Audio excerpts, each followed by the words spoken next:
But the first poem we're going to perform is entitled Listen. It's actually a collaborative poem I wrote at CalArts last summer with a partner. And so a part of it is not going to be said because that's my partner's part. And what it's about kind of two different points of views of like adolescent women contending with kind of male pressure and the pressure of being like a sexually active young woman in our modern society. And we actually performed this poem at the Slut Walk last weekend. If anybody knows what the Slut Walk is, well, you can look it up. Listen. If you have to, close your eyes and take a good long look at your lives. How much of it is spent waiting? Waiting for someone else to say, hey, you messed up, but it's okay, so listen.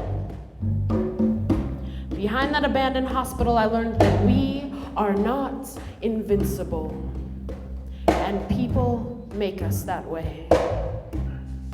He and I were friends, so what I did to defend myself against him was mistaken. My pleas for release were heard as please give it to me, as I guess I should thank him. Because even though it was messed up, he made me grow up, and he taught me that not all people can be trusted. And you're not gonna learn that till your lips all busted and your knees are broken. From being ground into the sidewalk so long that you actually think you're the one doing something wrong. And I don't need to spend thousands of dollars on therapists and institutions to piss me some store-bought solution. I found a way to be here, and I'm not going anywhere till I've said what I have to say and been where I have to be, because this is a free country. So you better watch your back, because I'm after you, Niles, and if I have to walk barefoot for miles, I will, to get my fill. And I ain't talking about revenge. I'm talking about redemption. So I'm gonna heal all the scars from being pushed on my back and made to kiss my knees for me. This is about the journey. So many girls have to face in the different places they've had to come to terms with, where they lost their innocence and their trust in men, and we may never get that back again, but we each walk away with a different kind of redemption that begins when we choose to stop waiting.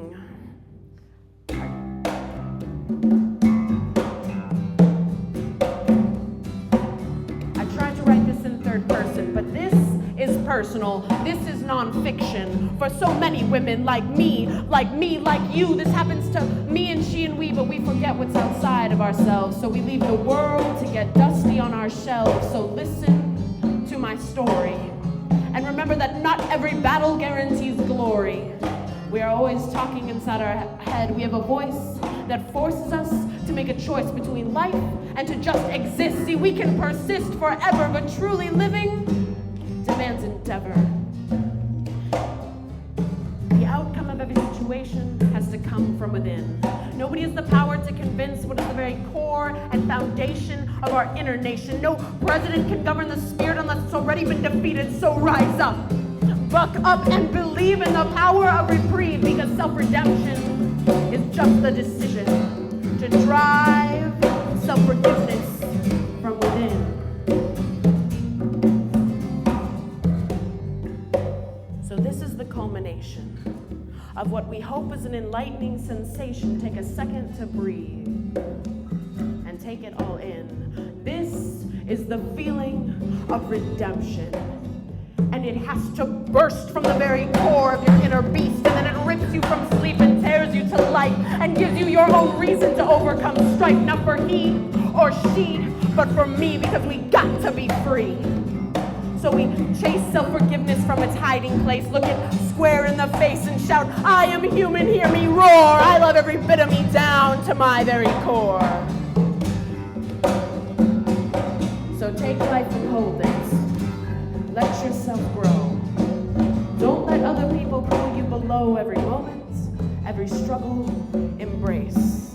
In order to live life, you've got to make mistakes.